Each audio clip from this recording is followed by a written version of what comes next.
for a Muslim to put his savings in an interest or riba-bearing account or bank for safety purposes if he or she pays the interest that he earns out in charity? Most of the scholars, they say that if under compulsion, especially if you're a non-Muslim country and for safety reason, you can keep your money in the interest-based conventional bank, but whatever interest you get, you have to give in charity without seeking the reward of Allah, because it's haram. Most of the scholars say that, but I personally, I disagree with them. That's my view. I agree more with the view of Shaykh Utaymi. He says that even this is prohibited, because the Quran does not say do not use interest.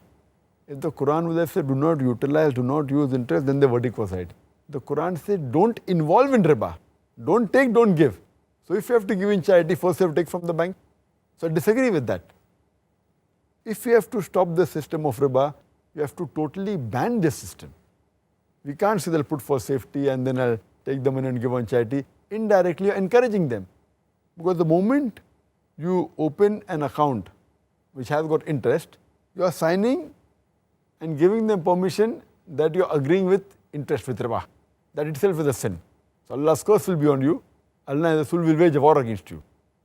Because I ask this question and I say to these people who say that you can put in the bank and give in charity, that suppose I deal in drugs, in cocaine, in brown sugar, and suppose I invest $1 million. Every month I make a profit of $1 million, and the complete profit I give in charity to the poor people. When I asked, is it allowed? They said, no, it's haram. I said, why? Because dealing in drugs, cocaine, brown sugar is haram. So when dealing in drugs, cocaine, brown sugar is haram, riba is a bigger haram. Because if you deal in riba, Allah and Rasul will wage a war against you. So when you're giving me permission to keep in the bank and deal with riba for a bigger sin, surely you should give me permission for a smaller sin. So therefore I disagree that if they really want to keep for safety, they can very well keep in an Islamic bank. Or as a last resort, they can keep in a current account. There are some accounts in the bank which are accounts which don't give interest.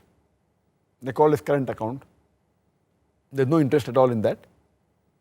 That as a last resort you can keep, but only keep that money which is required for rolling, because I know that being in different countries, like in India, in UK, you have to deal with checks, etc. So if you're a businessman, keep only that much amount which is required for rolling.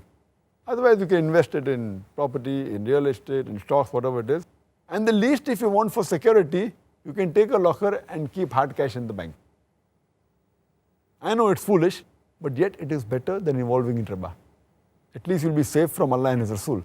Otherwise they'll wage a war against you. As a last resort, if you really want only security, take a locker which will cost just a few hundred rupees a month or a couple of thousand rupees a year and a few pounds if you go to UK. Take that locker, keep your money hard cash. Declare it to the government, no problem, but keep hard cash if you really want security.